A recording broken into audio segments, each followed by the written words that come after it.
Jangan kemudian mendolimi saudara antum dalam masalah kehormatan. Kalau antum sudah menghujat, kalau antum sudah mengumpat, lalu antum menjatuhkan kehormatannya dalam titik yang paling rendah, maka sesungguhnya kalau dia tidak terima atas apa yang kita lakukan dan kita kerjakan, cash dan kontan, Allah akan yang membayarkan itu. Karena kita harus paham, kezaliman itu perkara yang besar dan bukan perkara yang kecil.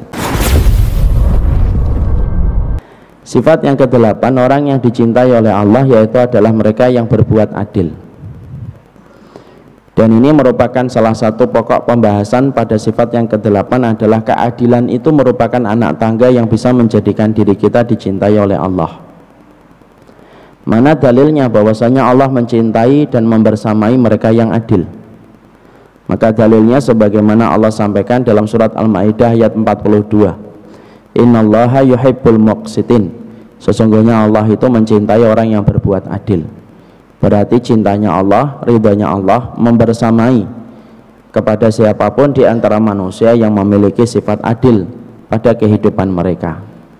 Bahkan zat yang paling adil dalam kehidupan manusia dan alam semesta itu adalah Allah. Dan Allah tidak pernah mendolimi satupun kehidupan manusia karena kesempurnaan sifat yang ia miliki. Salah satu kesempurnaan sifat itu adalah adil. Makanya Allah tidak pernah berbuat zalim. Maka kemudian al-adlu kita bahas dulu sebentar. Yang dinamakan adil itu secara bahasa adil itu adalah lawan dari kezaliman, diddud dzulmi. Lawan dari kezaliman itu adalah adil. Adapun pengertian secara istilah, salah satu di antara makna yang dimiliki dari sifat adil adalah wad'u syai' fi makanihi, meletakkan segala sesuatu pada tempatnya. Ketika kita telah mengenal definisi bahwasanya perkara yang menjadikan kita mengetahui adil itu adalah lawan dari kezaliman, sekarang kita tidak akan sempurna membahas adil kalau kita tidak membahas dulu kezaliman. Dan kita harus paham dulu tentang kezaliman sebelum nanti kita menukik pada sifat adil. Pada perkara apa saja Allah perintahkan kita untuk berbuat adil, supaya kita mengetahui secara sempurna. Maka kita bahas dulu yang dinamakan dengan kezaliman. Maka kezaliman itu lawan dari adil, Pak. Karena yang menjadikan manusia itu tidak bisa berbuat adil itu adalah karena dia berbuat zalim. Dan kita ingin bahas dulu, kezaliman ini merupakan perkara yang kita harus pahami dalam beberapa poin, supaya kita paham, supaya kita ngerti. Nanti setelah kita bahas kezaliman, baru kemudian kita bahas detail bagaimana keadilan yang harusnya kita pahami penjelasan dari kitabullah dan sunnah. Ada beberapa poin yang kita harus pahami tentang kezaliman. Yang pertama, kezaliman ini merupakan perkara yang berat di dalam kehidupan kita. Beribadah kepada Allah itu salah satunya kezaliman tanpa kita sadari. Banyak orang yang terkadang mereka mengetahui dosa itu hanya sebatas kepada zina, hanya sebatas kepada khamar, hanya sebatas kepada membunuh ataupun kepada judi. Tapi ternyata di antara kita banyak yang tidak tahu bahwasanya kezaliman itu salah satu dosa yang berat, terutama kezaliman manusia kepada manusia ataupun kezaliman manusia kepada apapun di antara makhluk yang Allah ciptakan. Makanya salah satu dosa yang Allah serupakan dan Allah tempatkan setingkat dengan dosa durhaka kepada orang tua itu adalah dosa ketika kita zalim. Makanya Rasulullah SAW sampai beliau berkata, babani maftuhani muajjalan. Ada dua dosa yang kemudian Allah segerakan balasannya di dunia sebelum nanti juga Allah akan balas dalam kehidupan di akhirat. Jadi ada dua dosa dibalasnya Allah itu dua kali. Karena dosa-dosa yang lainnya itu terkadang tidak dibalas di dunia tapi dibalasnya di akhirat. Ada orang yang bunuh tapi hidupnya tenang, Pak, ketawa-ketawa setelah dia bunuh, dan dia merasa nyaman ketika habis membunuh, tapi nanti adabnya pasti menanti di akhirat. Tapi ada dua dosa yang Allah pasti bayar kontan dan cash, dan itu ada dua. Yang pertama al-uquq, durhakanya kita kepada orang tua, maka itu dibayar oleh Allah di dunia, dibayar di akhiratnya, dibayar lagi. Dan yang kedua, dosa yang kemudian dibayar dua kali itu dosa kepada kezaliman. Ketika manusia itu berbuat zalim, maka itu utang. Kalau ente tidak membayar hari ini, besok. Kalau tidak membayar besok, lusa. Kalau tidak membayar lusa, pekan depan.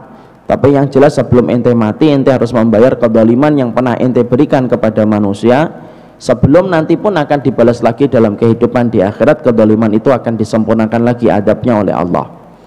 Makanya sampai Rasulullah bersabda, ittaqu minadh-dhulmi fa innahu dhulumatun yaumal qiyamah. Kamu itu mbok takut sama kezaliman yang kamu berikan kepada manusia. Fa innahu dhulumatun yaumal qiyamah, karena sesungguhnya kezaliman itu kegelapan kelak pada waktu hari kiamat. Makanya kezaliman itu selalu dibayar cash, Pak, kontan itu. Siapapun manusia yang mereka berbuat zalim, siapapun manusia yang mereka berbuat perkara yang menyakiti dari saudaranya, maka Allah yang akan membalaskan setiap apa yang telah dia lakukan. Dan kita ingat, orang yang sudah berbuat zalim, kalau orang yang kita zalimi kemudian diam, harusnya kita ketakutan. Kenapa? Berarti orang kalau kita sudah zalimin kok diam, berarti dia menyerahkan kepada Allah. Dan Allah kalau sudah diserahi urusan dari hambanya yang terzalimi, maka Allah pasti akan melaksanakan apa yang telah Allah sampaikan. Allah yang akan membayar kezaliman itu secara tuntas. Syekh Nabil, salah satu ulama yang saya ambil ilmunya, pernah bercerita, Pak, tentang sebuah kisah nyata yang kita juga bisa lihat di YouTube. Ada seseorang itu berbuat zalim kepada tikus, zalim sama tikus doang. Dimana ketika dia menangkap tikus, mungkin karena gemas, sebel, berbagai macam hal yang membuat dia akhirnya sebel sama tikus itu. Dan ketika tikus itu ditangkap, bukannya langsung dibunuh. Sebenarnya kita membunuh tikus boleh, tidak ada masalah. Tapi saking gemesnya, dia tidak sadar kalau akhirnya berbuat zalim. Tikus itu bukan langsung dibunuh, Pak. Tikus itu dibakar. Ya, ujung ekornya itu diguyur dengan minyak, kemudian dibakar. Zalim dia kepada tikus. Padahal membunuh tikus itu sebenarnya sudah diperbolehkan oleh syariat kalau memang sudah melampaui batas, boleh membunuh tikus. Tapi kalau kita membunuh tidak boleh kita menyakiti. Menyembelih kambing boleh, tapi tidak boleh menyakiti. Maka kemudian ketika dibakar itu ekornya, maka entah kenapa tiba-tiba tikus itu terlepas dari jepitan besi yang dipakai untuk menjepit tikus itu. Sampai akhirnya tikus itu ketika kesakitan, dia masuk ke dalam rumah orang yang membakar ekornya. Dan ketika masuk, maka dia tidak bisa dihentikan karena laju kecepatannya yang luar biasa disebabkan rasa sakit yang dia dapatkan dari ekornya yang dibakar. Akhirnya menyentuh banyak barang-barang yang mudah terbakar dari kondisi ekornya yang sudah terbakar itu. Dan ternyata tidak sampai 1 jam, rumah orang yang membakar itu juga ikut terbakar bersama dengan tikus yang ia bakar ekornya. Syekh Nabil itu sampai mengatakan dari peristiwa tikus itu, dia berkata, kalaulah seekor tikus yang sebenarnya itu boleh bagi kita untuk membunuhnya, tapi ketika diantara kita membunuhnya dengan cara zalim, maka sesungguhnya Allah yang kemudian membayarkan apa kezaliman yang didapatkan itu.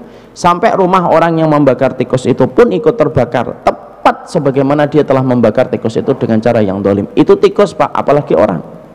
Itu tikus, apalagi orang.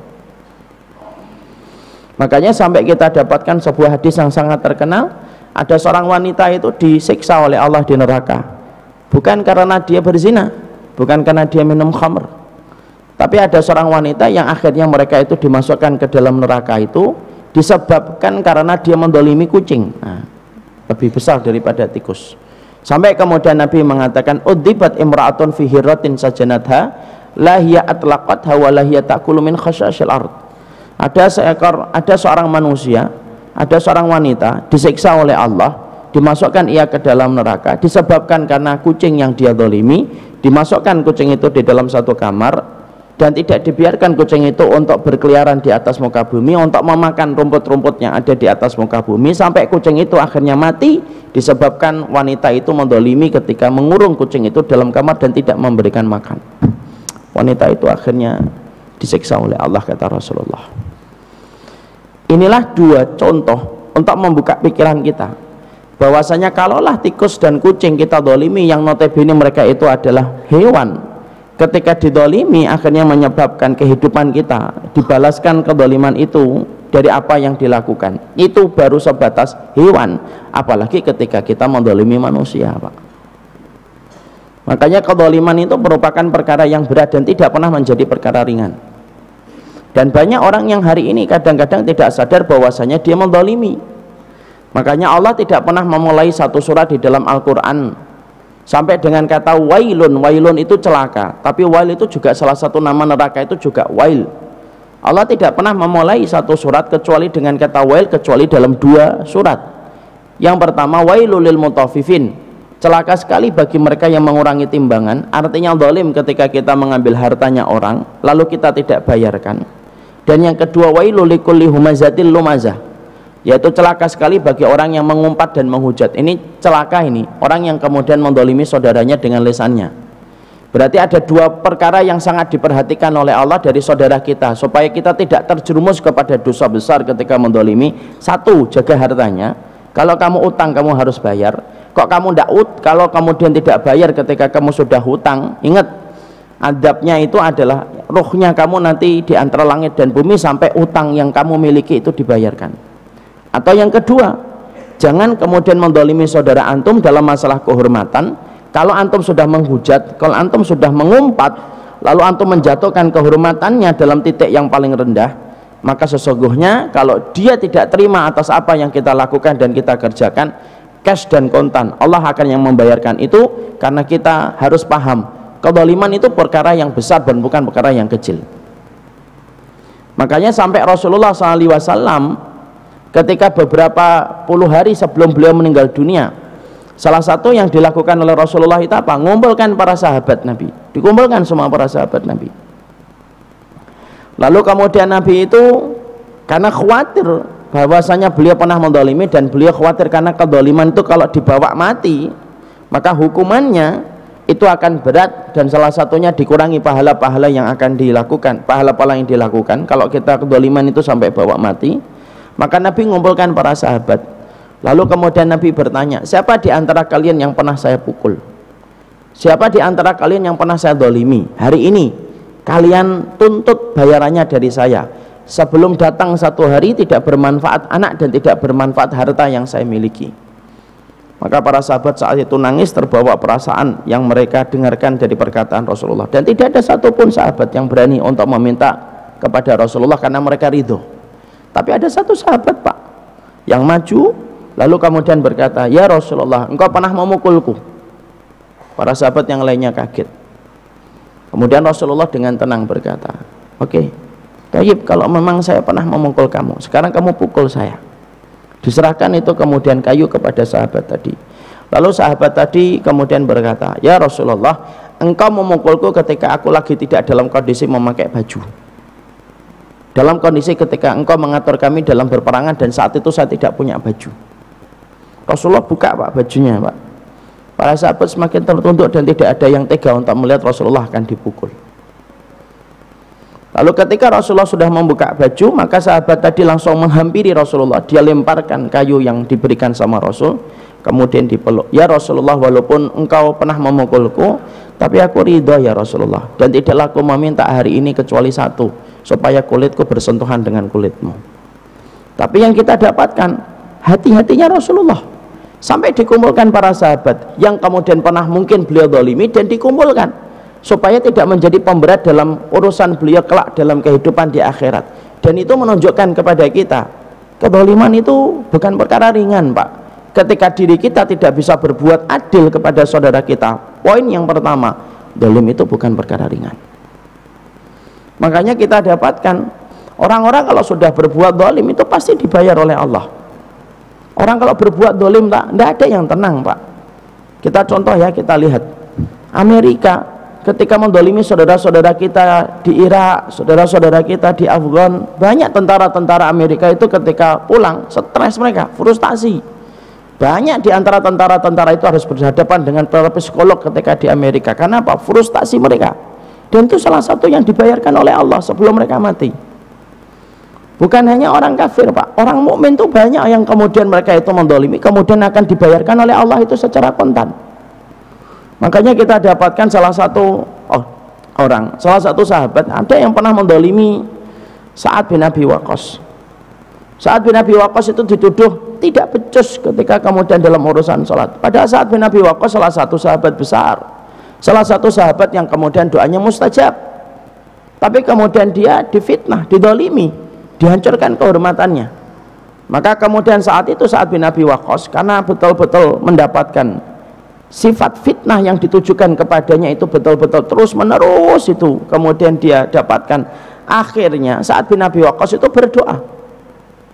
Doanya orang yang terdolimi ketika kehormatannya kemudian dijatuhkan, ketika dia dituduh bahwasanya dia tidak becus ketika ngurusin rakyatnya, dan ketika dia dituduh tidak becus ketika dia menjadi imam sholat.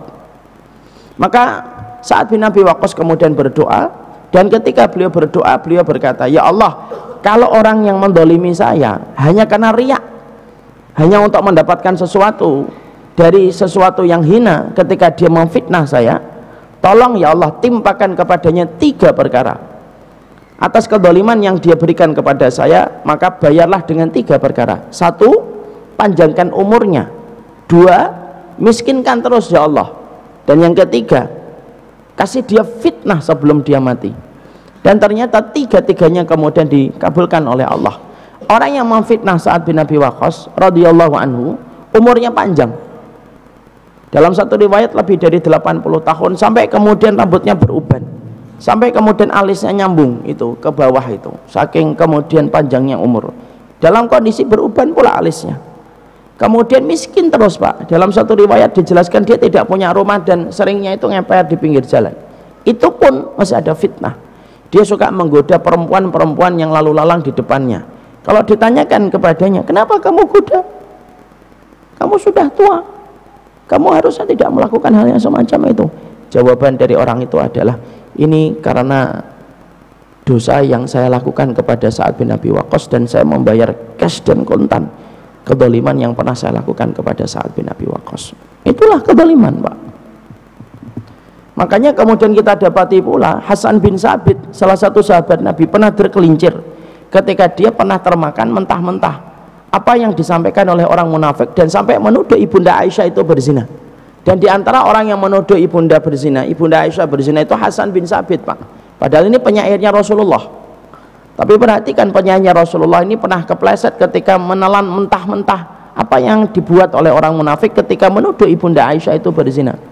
Dan tahukah kita, Hasan bin Sabit ketika tua, ketika sepuh, beliau dalam kondisi buta. Ketika disampaikan kepada Aisyah, wahai Aisyah, Hasan bin Sabit menjadi buta. Aisyah berkata, apakah itu bagian dari dosa yang dia lakukan ketika pernah menuduh saya sebagai perempuan berzina, padahal saya tidak pernah mendekati perbuatan zina. Itulah namanya kedoliman Pak. Dan kedoliman itu bukan hanya mukul. Kalau kemudian kedoliman itu hanya mukul, maka mungkin 2-3 hari selesai.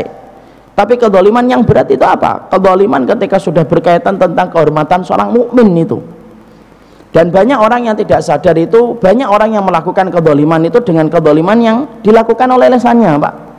Kedoliman dengan tangan, kedoliman dengan kaki, itu dilakukan sama orang-orang yang ada di terminal. Ketika badannya bertato, ketika minumannya khamr, maka kedoliman yang mereka lakukan itu dengan tangan, kedoliman itu dengan kaki. Itu kedoliman orang yang di pasar, orang yang ada di kampung rambutan.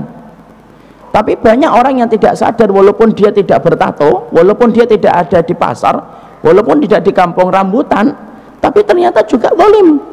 Apa zalim yang dia lakukan? Kedoliman itu adalah ketika dia zalim, ketika menghujat, mencela saudaranya dalam perkara kehormatannya, dijatuhkan kehormatannya, apapun alasannya, kemudian dia menjatuhkan kehormatan seorang mukmin, monggo silahkan dilanjutkan aja. Apalagi kalau sampai menjadikan dalih agama untuk menjadi pembenar ketika menghujat dan mencela kehormatan orang, silahkan. Cuma ingat ya, kehormatan seorang mukmin itu mahal di sisi Allah. Banyak orang itu Pak hari ini itu justru yang kita dapatkan dolim itu di tempat majelis taklim Pak. Dan banyak sekali orang-orang kalau di majelis taklim itu begitu gampang untuk menjatuhkan kehormatan. Ada ustadz dia nggak cocok, nggak cocok itu biasa, tapi jangan kau dolimi kehormatannya. Kehormatan itu mahal. Di hukum pidana Indonesia saja Pak, mencemarkan nama baik aja bisa kena 2 tahun Pak, subsidiar bisa 200 sampai 400 juta. Itu hukum Indonesia, apalagi di hadapan Allah. Banyak orang yang hari ini ngaji, Masya Allah itu ngaji, nggak silakan ngaji, tapi ngaji tidak pernah menjadi alasan kita untuk menjatuhkan kehormatan orang. Kalaupun kita tidak cocok 1 dan 2 perkara dari orang yang pernah menyampaikan ilmu, tidak apa-apa Pak, tidak semuanya Bapak harus cocok kepada setiap orang yang menyampaikan ilmu, dan tidak setiap ustadz bisa memuaskan setiap orang. Kalau hanya tidak cocok kemudian dia diam, tidak ada masalah itu sebenarnya, karena memang kita tidak dituntut untuk mencintai setiap orang yang menyampaikan ilmu kepada kita. Tapi kalau engkau sudah hujat, kalau engkau sudah sebutkan namanya, apalagi kalau ente sudah vonis dengan perkara-perkara yang berat, ya monggo silahkan. Cuma ente harus siapin berkas. Kalau nanti tidak ketemu di dunia, ente harus siapin berkas nanti di akhirat untuk ketemu, dan ente siapin berkasnya nanti di hadapan Allah atas apa yang kamu katakan. Wong kita bawa urusan kita aja belum selesai, tidak kelar-kelar kok bawa urusan ketika berhadapan sama orang. Makanya kenapa kok ada banyak orang yang mendolimi semacam ini? Karena tidak paham Pak, bahwasanya kedoliman itu dianggapnya perkara yang ringan. Bahkan kadang-kadang yang paling parah, kedoliman dianggap bagian dari amar ma'ruf nahi mungkar menurut versi ilusi. Entah siapa itu yang kemudian membisikkan di dalam pikirannya sampai menghujat orang atas perkara-perkara yang kadang-kadang dia tidak sependapat, dihujat orangnya, direndahkan itu kehormatannya, tapi habis itu dia merasa bahwasanya dia sedang melakukan amar ma'ruf nahi mungkar. Amar ma'ruf nahi mungkar versi siapa? Versi hawa nafsu. Sampai kemudian kita menjatuhkan kehormatan orang. Makanya ingin saya sampaikan di sini Pak. Saya ingin Pak, kalau kita ngaji, ayo kita berkomitmen untuk ngikutin Nabi. Ayo kita berkomitmen ngikutin para sahabat. Tapi ketika kita memiliki komitmen untuk ngikutin Nabi dan berkomitmen untuk ngikutin para sahabat Nabi, itu tidak menjadikan kita mudah untuk memvonis. Tidak mudah untuk kita menjatuhkan kehormatan orang, karena harganya mahal Pak. Kalau tikus yang dibakar itu kemudian dibalaskan oleh Allah, ya apalagi kehormatan seorang mukmin. Dan jangan main-main dengan masalah kehormatan ini, karena Allah sudah mengatakan wailul likulli humazatil lumazah. Hati-hati kalau kamu sudah ngumpat menghujat kepada orang yang beriman itu. Mungkin hari ini kita tersenyum, tapi mungkin beberapa hari, beberapa pekan, beberapa minggu, beberapa bulan pasti Allah akan bayarkan itu. Karena apa? Pintu kedoliman kalau sudah kita lakukan itu pintunya nggak pernah ditutup sama Allah, dibuka oleh Allah. Terus akan dibuka, di dunianya dibuka untuk Allah timpakan adab, di akhiratnya apalagi Allah timpakan adab atas kedoliman ketika kita menghujat serta mencela kehormatan orang. Ya, makanya ini yang menjadikan kita memahami, Masya Allah ini. Jadi kalau kita sudah ngaji, setan itu tidak lagi menggoda kita dengan khamr Pak. Kalau kita sudah ngaji, setan itu tidak akan menggoda kita dengan musik dangdut. Tahu kalau digoda musik dangdut sudah tidak laku di sini. Kalau masih ada ya moga-moga sadarlah, dan mungkin harus diruqyah dulu juga sementara. Setan tahu nih kalau orang sudah duduk di majelis ilmu itu dosanya tidak lagi khamr, dosanya tidak lagi judi, dosanya tidak lagi mungkin kemudian dosa kemudian minum-minuman keras. Setan sudah tahu ini kalau digoda lagi dengan dangdut ini sudah tidak mempan. Setan kemudian ganti Pak, dan menggantinya itu apa? Menggantinya itu adalah supaya orang kalau sudah ngaji, ketika dia sudah tidak lagi mau minum khamr, sudah tidak lagi mau judi, tidak lagi mau membuka aurat, maka setan itu pinter Pak, diganti Pak. Digantinya apa? Dengan dosa-dosa yang tanpa disadari oleh dirinya. Apa itu? Salah satunya dia nanti akan menghujat, gampang nyesatin orang, gampang ngafirin orang. Kalau kemudian tidak cocok langsung dihancurkan kehormatannya seseorang ustadz sampai pada titik yang paling hina, tanpa dia sadari bahwasanya dosanya minum khamr itu tidak bisa dibandingkan dosa ketika kita menjatuhkan kehormatan orang. Dosa yang kedua itu lebih berat daripada dosa minum khamr. Bukan berarti minum khamrnya ringan loh ya. Oh, minum khamrnya ringan, enggak, khamrnya berat. Tapi kemudian dibandingkan dengan menghujat dan menjatuhkan kehormatan seorang mukmin itu jauh lebih berat. Mana dalil antum? Kok sampai antum mengatakan minum khamr itu kalah dengan dosa ketika kita menjatuhkan kehormatan seorang mukmin? Oke, kita datangkan dalil, Pak. Rasulullah SAW mengatakan innar riba bid'un wa sab'una baban. Riba itu pintunya 73 sampai 79. Itu pintunya riba. Yang paling ringan dari dosanya riba itu apa? Kata Rasulullah, dosa yang paling ringan dari riba itu adalah kamu berzina dengan ibumu. Bukan hanya nikah, berzina dengan ibumu. Zina ya Pak, menurut definisi ilmu yang benar, bukan definisi ilmu yang baru saja kemarin disampaikan orang ya. Saya sebentar agak keluar sedikit tema. Zina kok dihalalkan tuh gimana sih? Setan itu paling protes Pak kalau zina dihalalkan itu. Mungkin setan di kerajaannya itu lagi bingung. Loh kok zina halal ya gitu. Kita sejahat-jahatnya gini aja tidak pernah menghalalkan zina. Itu setan Pak. Bahkan setan itu ketika mendapati zina mau dihalalkan, zina protes. Lah ngapain kita selama ini godain orang zina yang mojok-mojok gitu. Sampai kemudian zina di atas tebu, ngapain? Ternyata boleh gitu loh. Nah nenek moyang kita ngapain godain orang zina Pak? Zina mungkin setan itu protes Pak. Makanya Masya Allah ya, luar biasa fitnah hari ini. Sampai zina aja dilakukan, katanya boleh selama dilakukan dengan seksual partner atas dasar suka sama suka di tempat private. Masya Allah. Semoga Allah merahmati beliau dan memberikan hidayah sama beliau. Amin insya Allah. Kita kembali ke tadi. Mana dalilnya Ustaz bahwasanya antum mengatakan dosa ketika menjatuhkan kehormatan seorang mukmin itu lebih parah daripada dosa ketika kita minum khamr? Dosanya itu dalilnya adalah ketika kita membaca dalil riba. Rasulullah menjelaskan sesungguhnya riba itu pintunya 73 sampai 79. Yang paling ringan dari dosa riba itu apa? Ketika kamu berzina dengan ibumu. Yang paling berat dari dosa riba itu kayak apa ya Rasulullah? Ketika kamu melanggar kehormatan seorang mukmin dan kamu langgar dengan cara yang tanpa hak. Itu lebih dari 73 kali Pak. Dan mungkin pernah saya sampaikan di sini, kalau ada perempuan zina, dia di pinggir jalan menjajakan dirinya dan tubuhnya selama 60 malam Pak, berturut-turut, dengan orang ketika dia sudah menghujat saudaranya, mencela saudaranya, dijatuhkan kehormatannya, bisa jadi yang kedua itu lebih berat daripada yang berzina sampai 60 kali berturut-turut. Bukan berarti zinanya juga ringan, enggak, zina berat.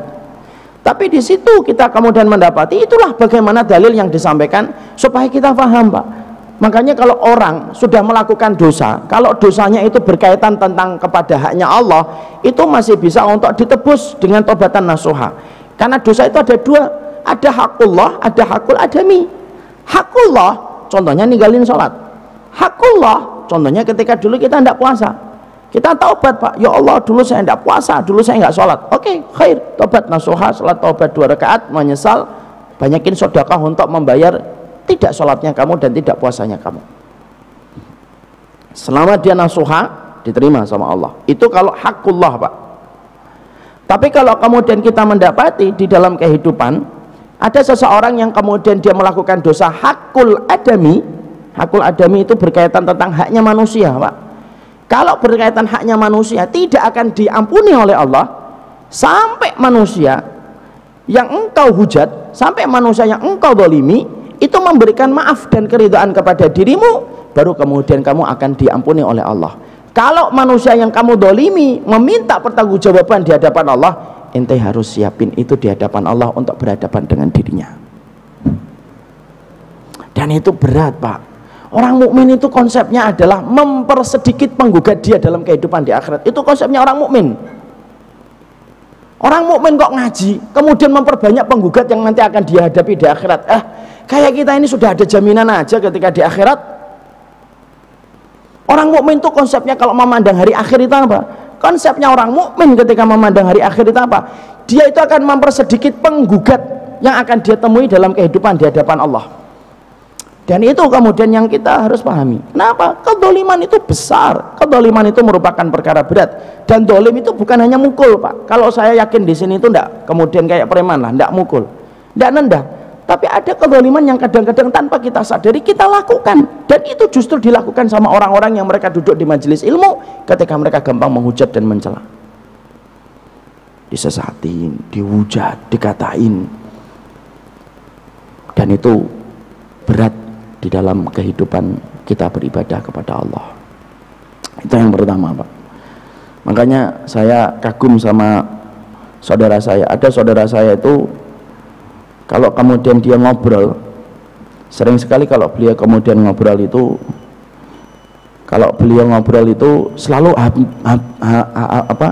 kalau mau selesai itu selalu berkata, maafin saya ya kalau saya ada salah. Ini suami dari sepupu saya, Pak. Saya bilang, apa sih Mas? Enggak lah, enggak ada yang salah insya Allah. Lalu beliau berkata, ya mungkin pasti ada kata-kata yang mungkin melukai hati, pokoknya maafin ya kalau saya salah. Dan itu dilakukan, Pak, setiap dia ketemu orang dan setiap ngobrol sama orang. Dan ketika saya tanya, kenapa sih Mas selalu ngomong kayak gitu? Karena saya membaca hadis yang paling berat setelah syirik yang saya khawatirkan terjadi kepada saya mendolimi orang tanpa saya sadari, dan itu akan menjadi perkara berat di hadapan Allah. Kata-kata itu kena ke saya, Pak. Kata-kata itu kena ke saya. Tapi itulah orang mukmin, Pak. Ketakutan dia. Konsepnya orang mukmin itu mempersedikit menggugat. Maaf ya Pak, dolim itu, walaupun yang mendolimi itu, mau dia berjenggot kah, mau dia seorang yang berilmu kah, mau dia orang yang baca kitab mampu kah, orang yang kemudian bisa membaca Riyadhus Shalihin kah, ente kemudian memiliki pondok kah, ente memiliki jamaah taklim kah, tapi kalau kemudian ente sudah mendolimi, nah itu sama Pak kedudukannya di hadapan Allah. Jangan mentang-mentang setelah kita bisa baca kitab, akhirnya kemudian kedoliman kita harus kemudian tidak dianggap dolim gitu. Mentang-mentang kemudian kita membaca hadis arba'in, mentang-mentang kemudian kita membaca hadis Riyadhus Shalihin, mentang-mentang kita membaca kitab Jamil Ulum wal Hikam gitu, kemudian kita bebas ngomong gitu sama orang-orang yang kemudian tidak sependapat dengan kita gitu. Ada aturannya di dalam kita beragama, ada aturannya ketika kita berbeda. Ada aturannya, Pak. Wong main bola yang kemudian tidak ada manfaatnya terlalu besar aja, ada aturannya. Padahal manfaatnya tidak terlalu besar kecuali untuk olahraga. Ya urusan agama, Pak. Lalu kemudian kita tanpa kita sadari kita tidak berbuat adil sama saudara kita, orang yang beriman, kita hujat habis-habisan. Hanya mungkin 1-2 kesalahan yang mungkin dia lakukan, mungkin 1-2 pendapat yang mungkin tidak sependapat dengan pendapatnya kita. Lalu ente jatuhkan kehormatannya. Loh, atas dalil mana yang memperbolehkan dan membolehkan perkataan antum dan kedoliman kita itu kepada saudara kita? Tidak ada, Pak. Muawiyah dengan Ali itu pernah bertempur, Pak. Tapi mereka ketika mereka bertempur, ketika mereka berperang, dua-duanya sahabat besar, dua-duanya kita cintai, dua-duanya yang kita ingin bersama nanti di akhirat. Sahabat Ali radhiyallahu anhu penduduk surga, sahabat Muawiyah, Pak. Tapi masya Allah ya, sahabat Ali walaupun kemudian berbeda istihadnya dengan Muawiyah, tapi masya Allah dia tidak pernah menghujat kehormatannya Muawiyah. Sebagaimana sebaliknya. Makanya ini yang kemudian kita sedihkan, Pak. Jadi jangan merasa kalau kemudian kita sudah duduk majelis ilmu itu kemudian setannya pergi gitu, bahwa koper tereliminasi gitu, lalu merasa bahwasanya putus asa menghadapi kita sudah duduk di majelis ilmu ketika kumpulnya pada waktu Riyadhus Shalihin, kumpulnya pada waktu hadis arba'in. Enggak, Pak. Setan masih di sini, cuma dirubah strateginya, Pak. Karena strategi setan itu berubah sesuai dengan berubahnya kondisi, Pak. Makanya kata Sa'id bin Musayyib itu, setan itu, Pak, kalau mendapati 2 anak manusia belum nikah, apa strateginya? Dijadikan mereka rukun, cinta, romantis terus, Pak. Supaya apa? Ujung-ujungnya bisa berzina.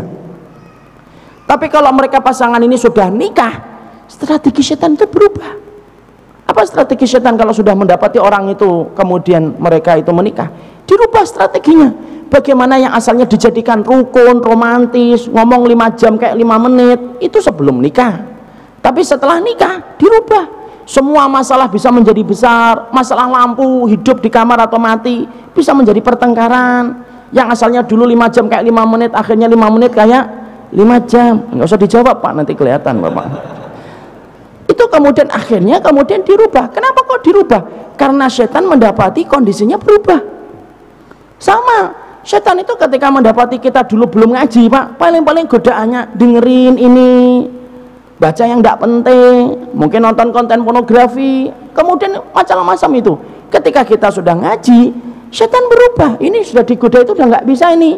Digodanya apa? Ini fulan nih, hujat kehormatannya. Ini fulan nih, kamu tidak cocok nih, hujat kehormatannya. Ini fulan nih, kemudian kamu tidak cocok nih, celah kehormatannya. Sampai akhirnya kita di dalam ngaji itu, yang kita cari itu adalah permusuhan di antara orang yang beriman. Orang beriman itu tidak ada kedudukannya Pak di mata kita. Kalau kita sudah mendoliminya, hanya karena kita tidak tahu bahwasanya kedoliman itu harganya mahal yang akan dibayarkan oleh Allah. Utang Pak. Makanya kalau ada orang dolim itu utang itu yang akan kita bayar ya. Ada orang yang saya merasa dia mendolimi saya dengan kedoliman berat, saya nggak ngerti korelasinya, tapi saya coba meraba untuk menjadi pelajaran bagi saya.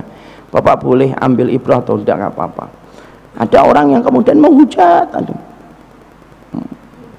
menodai kehormatan saya tidak pernah ngapa-ngapain dianya, tapi Masya Allah gitu, tiba-tiba pecah pembuluh otaknya Pak. Saya tidak ngerti itu apakah itu adalah memang bagian dari takdirnya Allah ataukah tidak.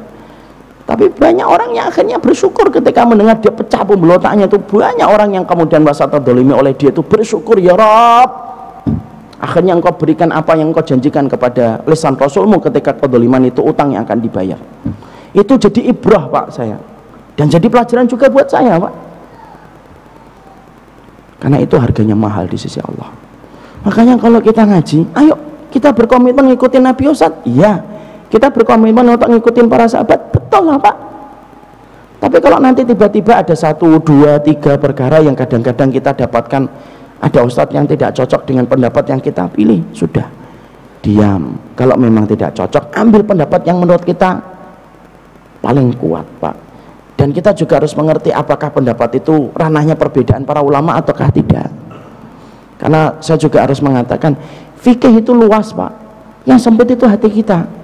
Jangan sampai kita jadikan fikih itu menjadi kendaraan kita untuk menghantam setiap orang Pak. Kadang-kadang fikihnya itu luas, hati kita yang sempit yang sering menjadikan fikih dan dalil itu untuk menjadi pembenar ketika kita menghujat orang. Itu yang pertama. Yang kedua, ketika kita bicara kedoliman, maka kalau sudah bicara kedoliman itu yang kedua, disunahkan bagi kita kalau kemudian kita itu sudah terdolimi, yaitu kalau kita sudah terdolimi, maka yang paling baik kalau kita sudah terdolimi itu adalah bagaimana kemudian kita memaafkan kalau ada yang terdolimi. Dan ternyata memaafkan Pak orang yang mendolimi kita, dan kita tetap berbuat baik ketika kemudian kita itu memaafkan orang yang mendolimi kita, salah satu amalan yang paling berat yang apabila nanti ditimbang di dalam mizan kebaikan kita, saking gedenya amalan itu sampai mizan itu tidak mampu untuk menanggungnya.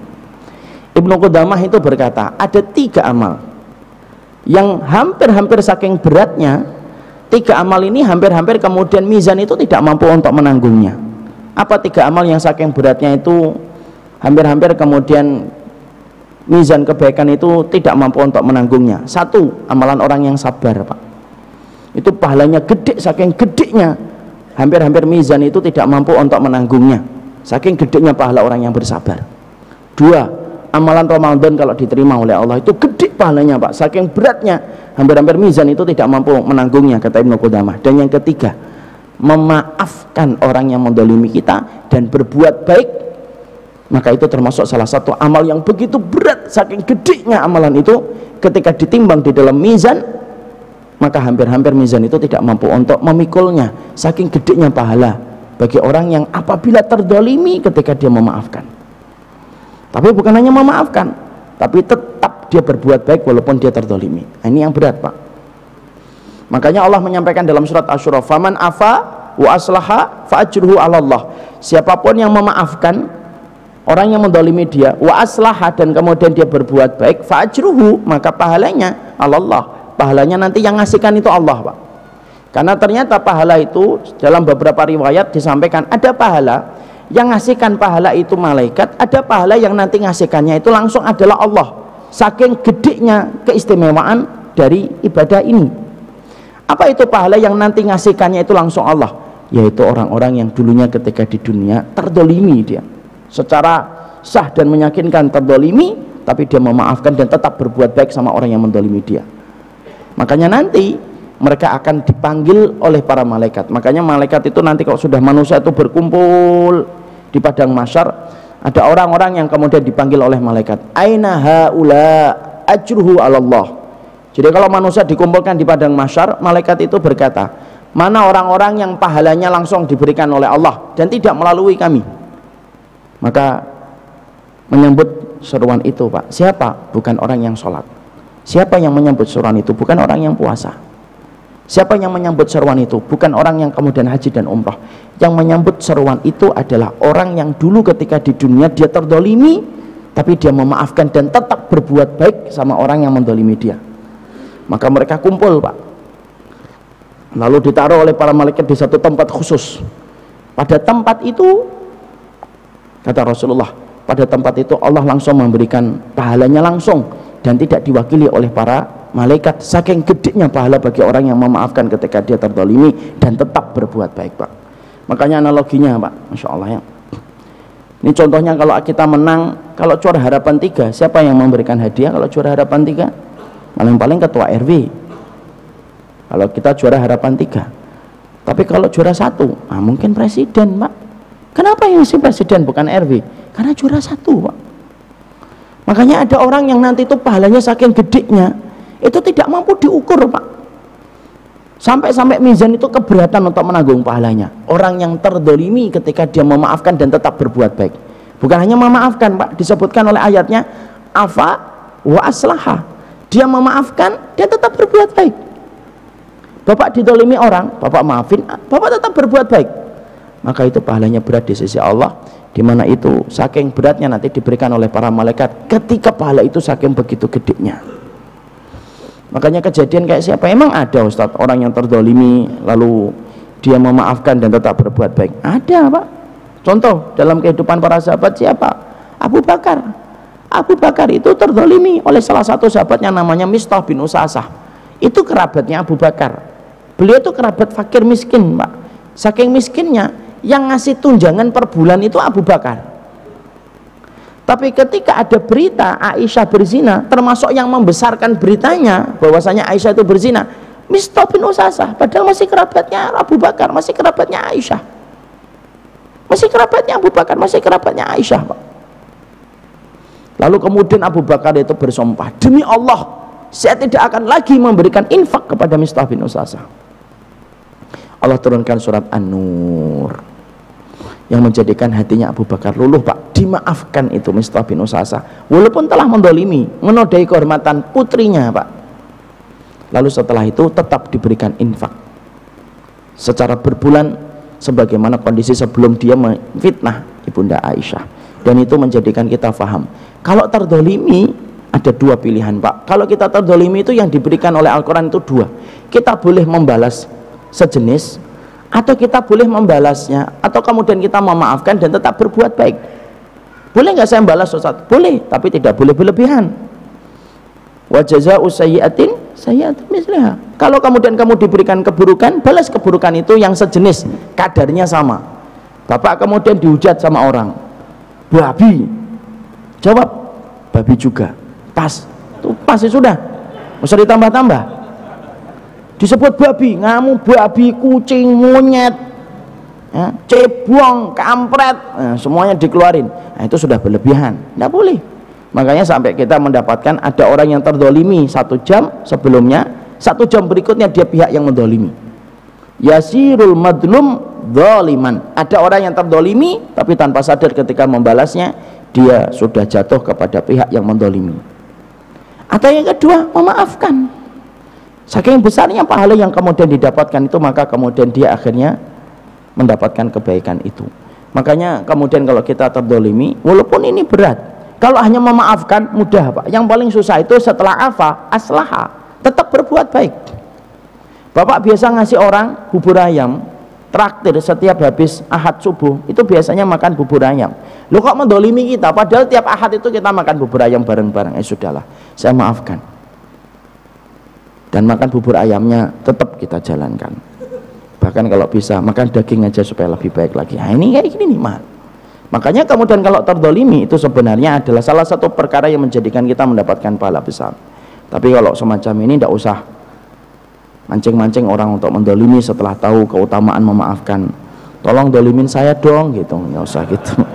Nah itu juga tidak benar. Itu yang kedua. Yang ketiga, terakhir dalam masalah kedoliman, kita kadang-kadang lupa kalau kita terdolimi. Kadang-kadang kita harus paham supaya lapang hatinya Pak. Kadang-kadang kita mikir, kenapa ya saya didolimi ya.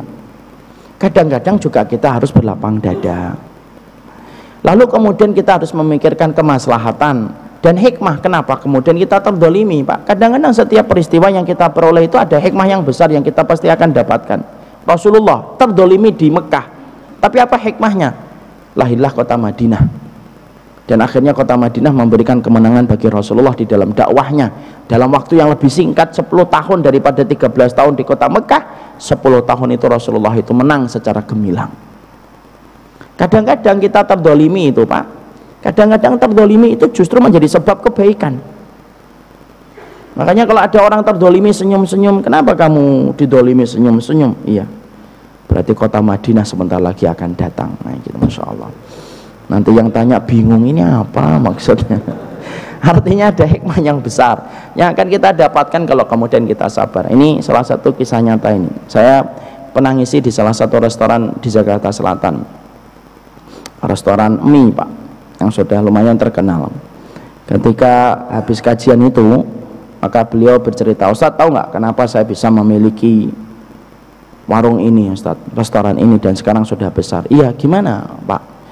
Saya itu dulu kerja di bank Ustadz, tiba-tiba saya terdolimi, saya difitnah sama tim saya, satu grup difitnah saya.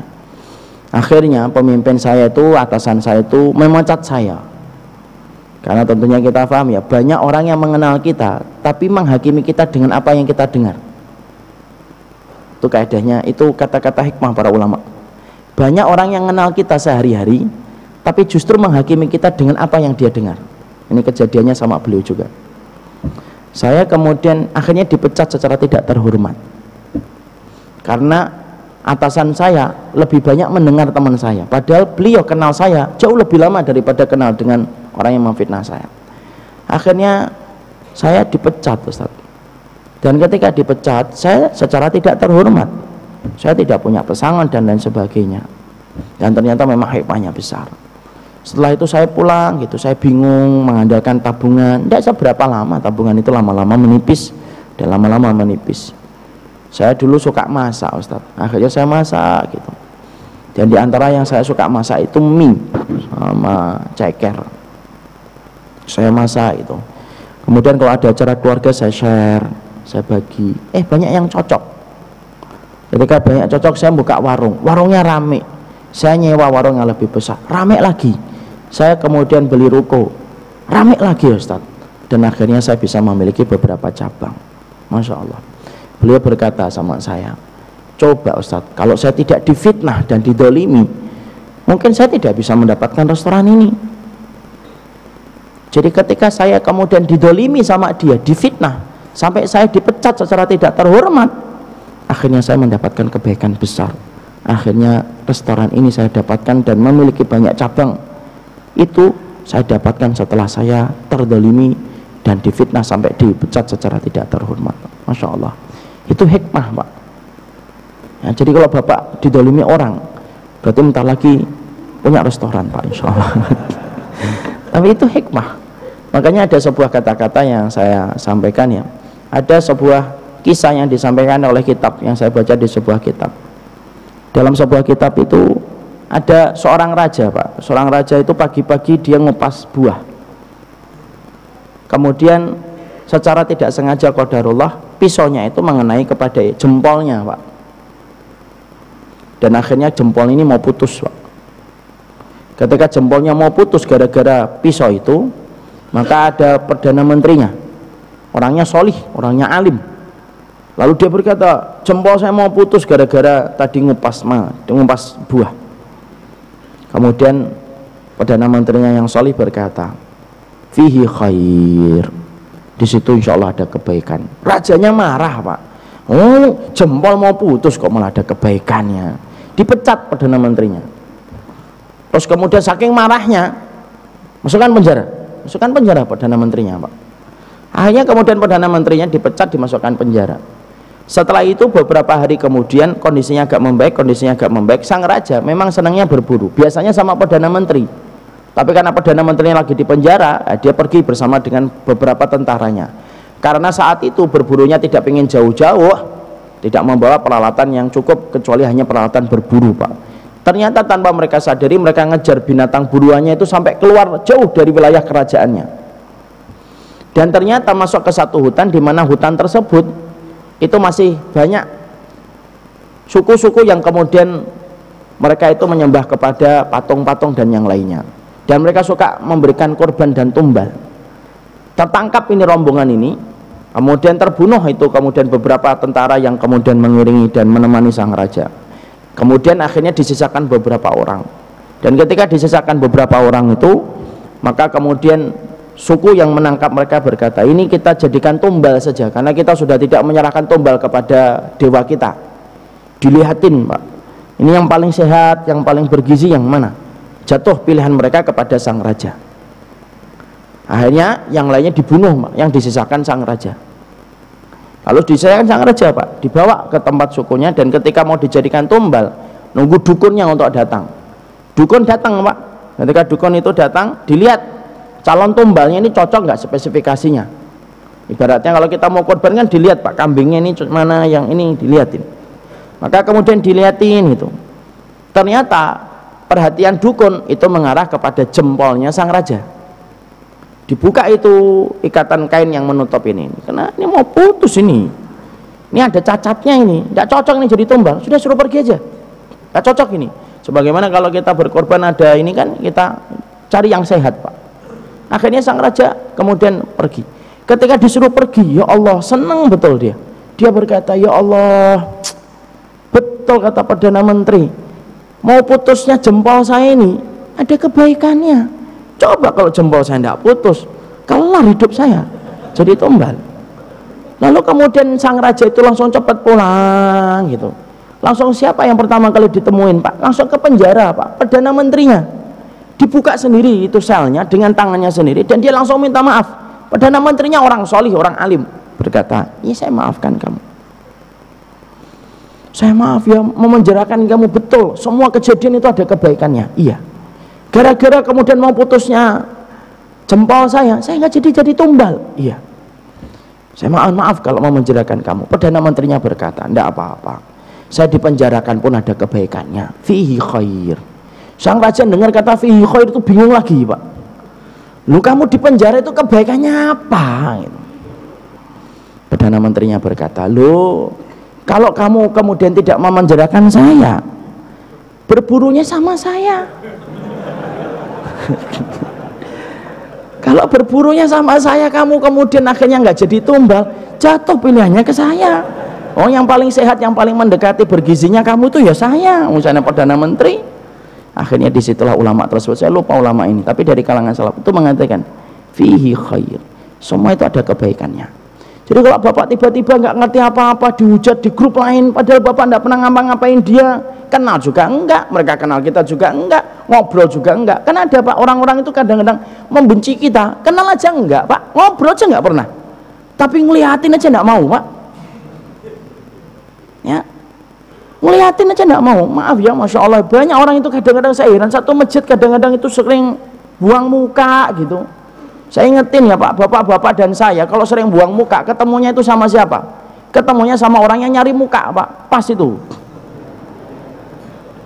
Kok yang situ bergemuruh banget ya? Itu kita harus paham, Pak. Kadang-kadang kita juga ngerti, kadang-kadang kita enggak ngerti, Pak. Kok nama kita langsung tiba-tiba dihujat, dicela, padahal kita kenal orang-orangnya juga enggak ngerti. Mereka enggak pernah ngetok pintu rumah kita, nelpon juga enggak pernah, tabayun juga enggak ngerti, hanya bertegur sapa juga enggak pernah, tapi menghujat kita dan memusuhi kita itu kayak memusuhi orang kafir. Dah enggak apa-apa, katakan sebagaimana para ulama berkata, fihi khair. Nah, itulah pelajaran. Itu kezaliman, Pak. Sekarang kita cerita keadilan itu gimana, adil itu gimana. Nah, itulah yang akan kita bahas dalam pertemuan kita selanjutnya, insya Allah. Ayo, Pak, katakan fihi khair. Ini yang dapat saya sampaikan dalam pertemuan hari ini, karena sudah terang kita cukupkan saja kajian kita, tidak usah ada pertanyaan, takutnya nanti kalau ada pertanyaan dan jawaban akan sering mendolimi Pak kita Pak. Jadi tidak ada pertanyaan itu fihi khair insyaallah. Semoga Allah merahmati kita, memberkahi kita. Subhanakallahumma wa bihamdika asyhadu an la ilaha illa anta astaghfiruka wa atubu ilaika.